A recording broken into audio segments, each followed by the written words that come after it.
just going to annoy the listening audience because it's already annoying me. You're bringing in the guy to fix the quarterback. Boy, I got to tell you, first of all, if that's the reason the Eagles made this hire to fix Carson Wentz, but I don't think it is.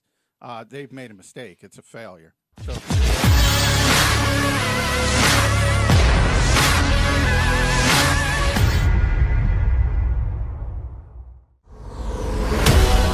From the Prop Swap studios of AM 1490 Sports Betting Radio and distributed by the Jacob Media Network, it's Extending the Play with John McMullen, powered by Prop Swap. Prop Swap that ticket and cash in while the odds have improved. Are you ready? Yeah! Are you ready? Yeah! Everybody was given a dream of how this season was going to end up, each and every one of you. You got to completely look down at yourself and figure out what you're going to do. Are you willing to fight, scratch, punch, kick, tackle, pass, run, scream, baby? Yes, sir. I'm not going to try. I can't take no better space to do it tonight, baby. Come on, on 3, 1, 2, 3.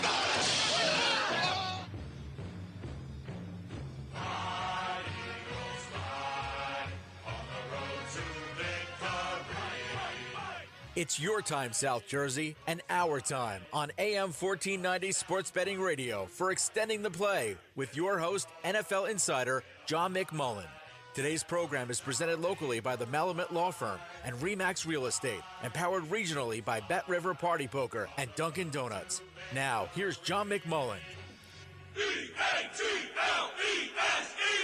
And it's 10 o'clock straight up, another Saturday edition of Extending the Play alongside Johnny Mac, John McMullen. I'm Rich Quinones as we are coming at you inside the friendly confines of the AM 1490 Sports Betting Radio studios on this Saturday, the 23rd of January, 2021. 60 minutes to play with your best Eagles coverage every Saturday right here for the next 60 minutes. Championship weekend and Johnny Mac as we get fired up over Green Bay and Tampa and Kansas City and Buffalo.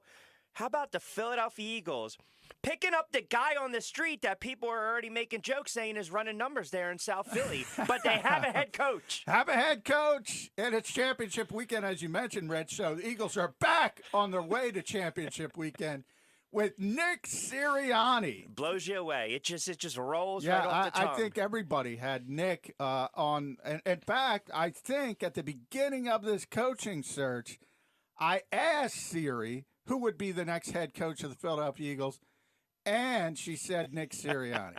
Now, that's way shocked, off the radar. Shocked? Yeah. I mean, everybody who has followed this search thought it was going to be Josh McDaniels. And that as we get past it, I'm one of them. I said I'm on the radio all the time. I thought he was going to be the next head coach of this team. Howie Roseman thought he was going to be the next head coach of this team because the assistant coaches were told, hey, you better start looking for other work. And, I got to give Jeffrey Lurie credit. I've been really hard on him throughout this search and really hard on him dating back to his firing of Doug Peterson, which I still think it was a mistake. However, I think he realized, look, Josh McDaniels can say all the good things and say everything you want to hear, and Howie Roseman can say the same thing, and they can say kumbaya, and they're going to work together. Jeffrey Lurie, bottom line, knew at some point those two were going to butt heads, and I agree with that.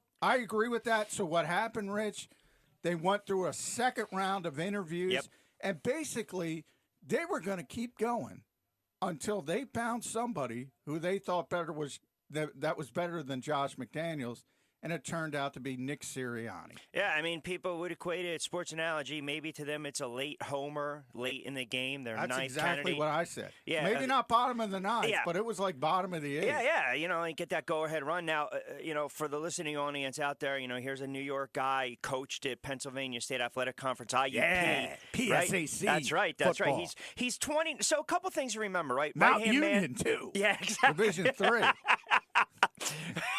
I pulled my hamstring back in high school, in 76. Right-hand man of Frank Reich out there in Indianapolis. And I think I believe this hire also tells you a couple things. If you look around the NFL, there's still the old guard, the old guard, the Belichicks, the Pete Carrolls, the Harbaughs, the Andy Reid. They're good coaches. They're good. Well, sure, they built up. Correct. They built up that equity, championship coaches, Hall of Fame pedigree and whatnot. But it seems though the NFL is starting to go in that direction where let's get these younger guys who are cheaper, and these are no longer 2-3-year contracts. They're 4, 5, 6 years, a little margin of error, I think a little wiggle room.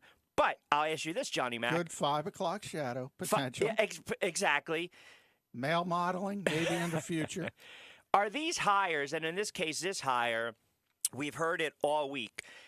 It's just going to annoy the listening audience because it's already annoying me. You're bringing in the guy to fix the quarterback. Boy, I got to tell you, first of all, if that's the reason the Eagles made this hire to fix Carson Wentz, but I don't think it is. They've made a mistake. It's a failure. So if you want your grade, there's your grade. We were talking about grades before we got on the show, but I don't think so. I mean, it's a much bigger job than that. Jeffrey Lurie understands that. And by the way, you do have to rebuild Carson Wentz. That's the plan. Make no mistake about it, because they don't want to have that $34 million in sunk cost. But there's a lot of moving parts there. One of them has to do with the player himself and the fact that you've seen it in the NFL. You saw it with Stephon Diggs. He's going to be in the championship game, forcing his way out of Minnesota. At Deshaun Watson, who knows what's going to happen in Houston? Does he force his way out of there? Sure. You can force your way out in the modern football world, and from all indications, Carson Wentz is still not happy, still doesn't want to be here. So there's a lot of things that have to come into play for the Eagles even to start that process. So to say, okay, we're going to hire a coach to fix Carson Wentz, no, it's got much more to do than that. And everyone likes to dive into, I guess, from an analysis standpoint, okay, this is what this guy's done before. This is where this guy has been in the past, right? I mean, he's worked with this guy, he's worked with that. Listen, you're coming into a fresh situation. It'll be very interesting to see how he, if he wins the press conference, the introductory press conference, what kind of questions are fired off, because he's in a tough spot right away. It's almost like Saleh in New York when you're asking him if Darnold's going to be your quarterback. Well, take a minute. The guy's been with San Francisco. He's got to look at film. He's got to talk the same. I would believe it's going to be the same type of scenario that potentially plays out. And to your point, unless you truly, really know what you're going to do with the quarterback, you have to just let this sit and marinate for a little bit. Oh, sure. They're going to know pretty early at the start of the league year. I think it's day 3. They got to make some decisions as far as Wentz, and we're going to know at that point like which way the Eagles are going to go. But again, Nick Sirianni just got here. He's not even been officially announced. They haven't even scheduled the opening press conference. Right. I mean, all of this is a work in progress, and that part is understandable. And I don't care if he wins the first press conference. I hope it doesn't. Yeah, I hope it's not like Adam Gase where everybody's making fun of him. But you hope he gets by it and you start moving forward. But my point is that kind of stuff doesn't matter. You can only fall on your face. You can't do anything successful. And then you start to build on that, and we'll see. Obviously, it's going to take a while to see if the Eagles made the right decision. A lot of revisionist history with Frank Reich, man. I love the guy. I mean, just a phenomenal person, but the Eagles were going to fire Frank Reich after the 2016 season.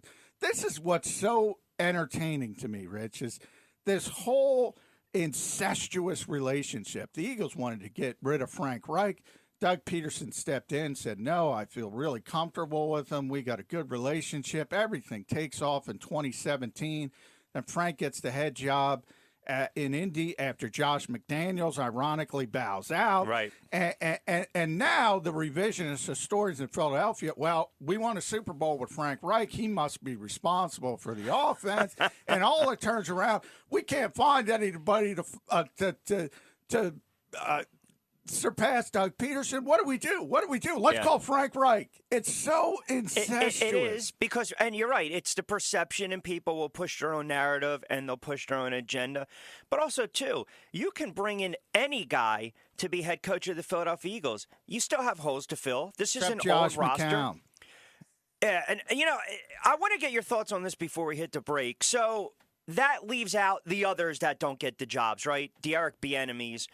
Some who weren't even interviewed.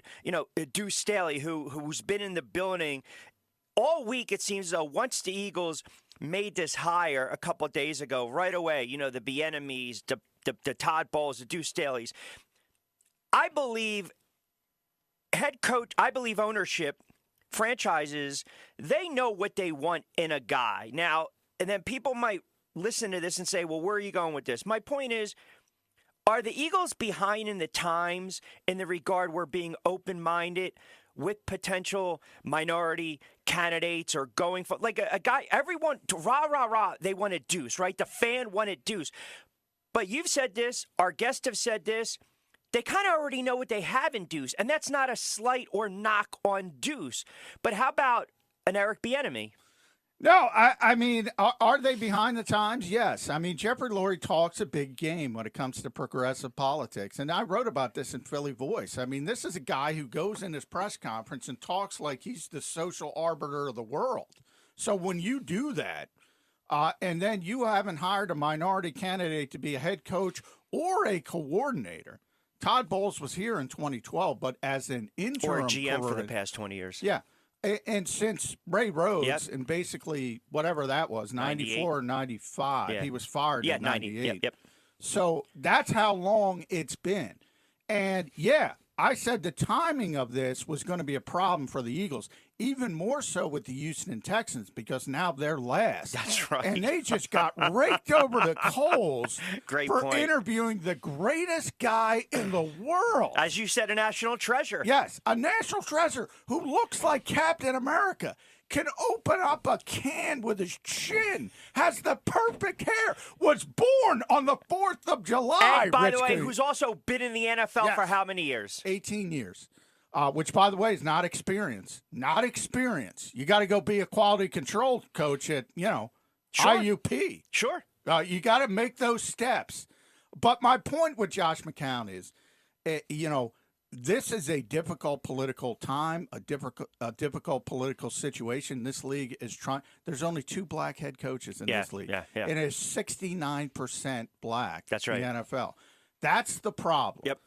But, even people, the most stringent critics, the Jim Trotters of the world, the Mike Floryers of the world, even they can't criticize Josh McCown because they know he's a great guy. I totally agree with that. His teammates, everybody loves him. And he's probably meant to be a head coach one day in the NFL. Jets have said it to me. Eagles have said it to me. Texans have said it to me. Yeah. He's going to be a head coach. So you're going to make this guy jump through hoops by being a quality control coach at Mount If he's ready, he's ready. If it's there, it's there. Yeah. And he's made $50 million. Guess what? He's not going to be a quality control coach. What do we got there's my rant for the morning. And we're gonna steer it back to the Eagles as we have to do because this is such a big deal and a new head coach for this football team, and we're gonna have our own Ask Siri, our good friend Bob Groats, who's been here through the entire Jeffrey Lurie era, so he knows where all the bodies are buried. That's coming up next here on AM 1490 Sports Betting Radio. More extending the play.